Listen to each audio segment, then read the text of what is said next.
In this video, I'll show you how you can link your Ubisoft and your Steam.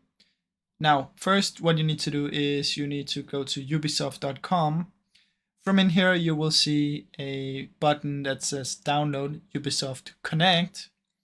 Just press on it and make sure you download the Ubisoft Connect. Now, second of all, what you're gonna do is you're gonna open up the Ubisoft Connect right here once it's downloaded. Log into your account, and on the left hand side you will see your little icon. You're gonna press on it, go to settings right here.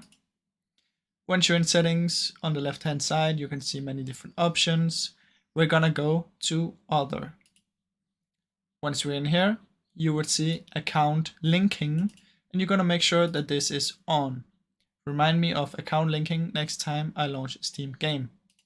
Then you're simply gonna close it, close out of it, exit application, and then reopen it.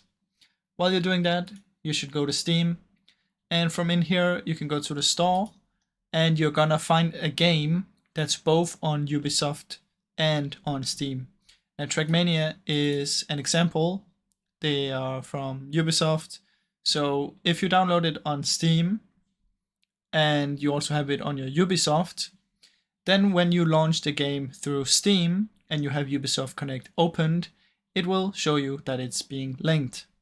So that's how you can do it very easily on your Steam, guys. I really hope you enjoyed the video. If you did, please leave a like and subscribe, as it helps me out a ton. Thank you so much for watching.